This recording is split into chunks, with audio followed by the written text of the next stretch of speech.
अगर आप भी चाहते हैं नए वीडियो एवं नए ऑडियो देखने एवं सुनने के लिए तो हमारे गोल्ड स्टूडियो चैनल को सब्सक्राइब जरूर करें एवं बेल आइकन दबाना ना भूलें। Presents by Gold Studio.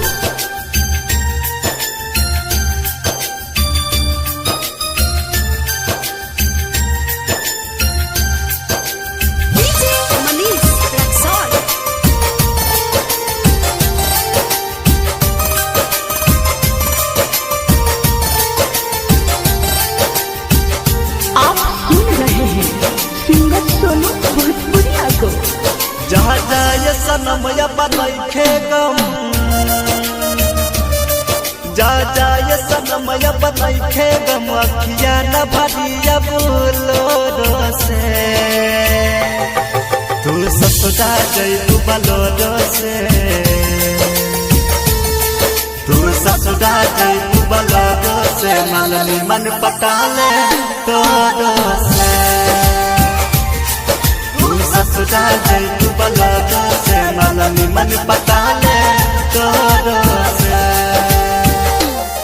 जहाँ जाए सनम बनैखे गम,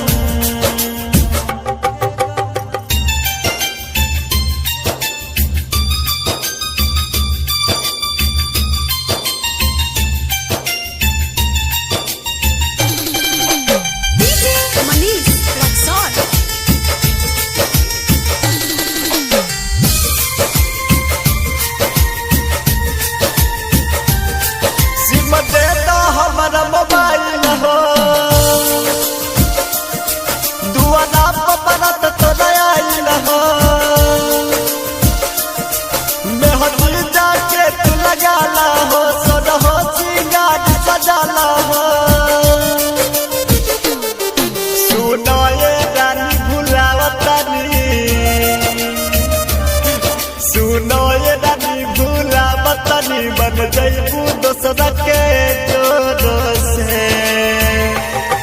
तू ससुरा जइबू बलोरो से, तू ससुरा जइबू बलोरो से, मननी मन पटाले तोरो से,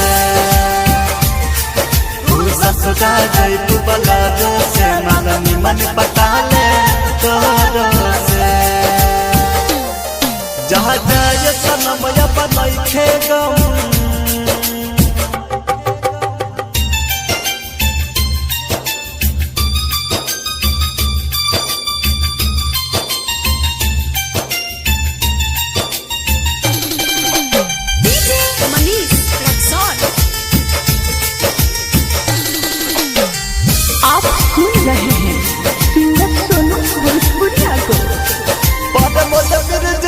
बिहारी के जग धोले रिश्तेदारी के, सोनू भोजपुरिया नारी के, जग धोली हलू रिश्तेदारी के, बिजमानी सतीली चंदन के, बिजमानी सतीली चंदन के, साटैहा उठ के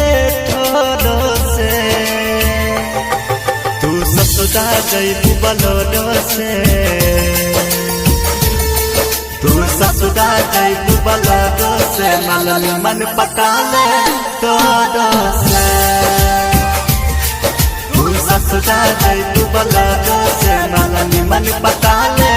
तोरो से। जहाँ जाए सनम बनैखे गम,